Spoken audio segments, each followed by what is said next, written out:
روح کا بدن کے ساتھ اتصال ہے.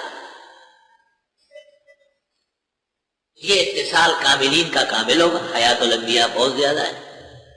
شہداء کی حیات، نیک و صالحوں کی حیات، اور کمزور لوگوں کی جو حیات ہے وہ کمزور ہوگی. ہر شخص کا مقام مرتبہ اپنے حساب سے ہے.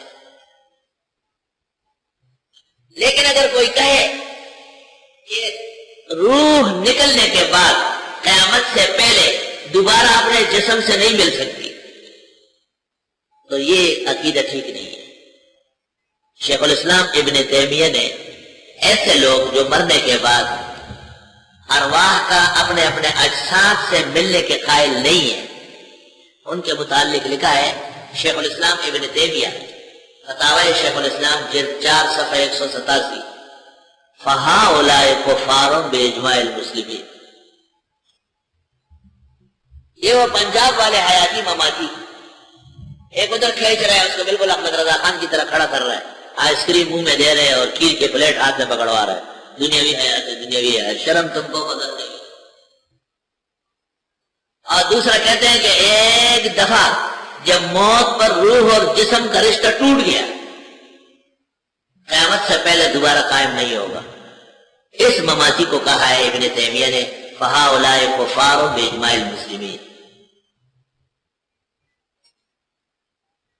پیغمبر بھی فرماتے ہیں رد اللہ علیہ روحی ابو داؤد، اللہ میری روح کو مجھے لوٹا دے گا.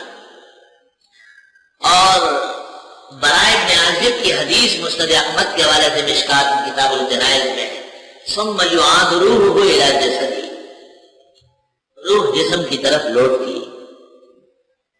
اور فقہ اکبر ابو حنیفہ کی علاء الدین بیکندی نے جو شرح لکھی ہے صفحہ 189، وعود الروح الی الجسد فی القبر حق، قبر میں روح کا جسم کی طرف لوٹ آنا یہ ضروری ہے، ثابت ہے. وسوال منکر ونکیر فی القبر حق وراحت القبر وعذابہ حق. تو بخاری کتاب الجنائز میں بھی عذاب القبر حق. شان ورشاں سے فیض الباری جلد 1 صفحہ 117 پر لکھتے ہیں فالقبور اذن لیست بمعطلہ، قبور بالکل اجڑی ہوئی نہیں ہے. فإن كثيرا من الأعمال قد ثبتت في القبور، بہت سارے عمل قبر میں ثابت ہے. کالحج عند البخاری، آپ نے کہا میں نے یونس علیہ السلام کو دیکھا بیت اللہ آ رہا ہے حج کرنے.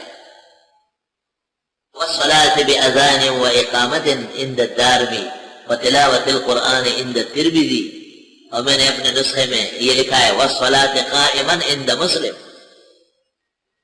رأيت ليلة أسري بي فإذا موسى قائم في قبره عند الكثيب الأحمر وهو يصلي. یہ نماز جو قبر میں ہے یا تلاوت قبر میں ہے یا اذان اقامت قبر میں ہے، یہ لذائذ ہے. کیا چیز ہے؟ لذائذ ہے، کیونکہ تکلیفی نظام تو موت پر معطل ہے. لذائذ فهم يتلذذون بنعم اللہ تعالی. التذکرہ فی الموتى میں قرطبی لکھتے ہیں فهم متلذذون بلذائذ ونعم اللہ فی قبورہ.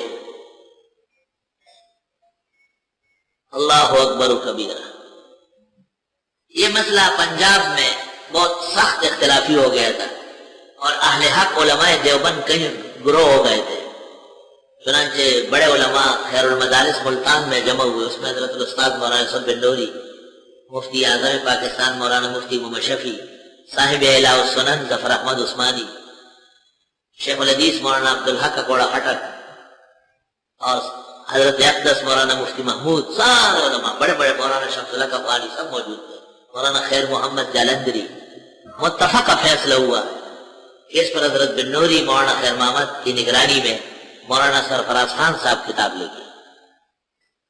چنانچہ وہ کتاب تسکین الصدور فی تحقیق احوال الموتى فی البرزخ والقبور لکھ لی گئی اور پھر اسی طرح مجلس بھی علماء کی مجلس میں سنائی گئی.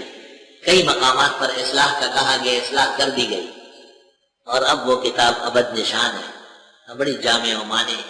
اگرچہ وہ مماتی ٹولہ اس پر رضامند نہیں ہے.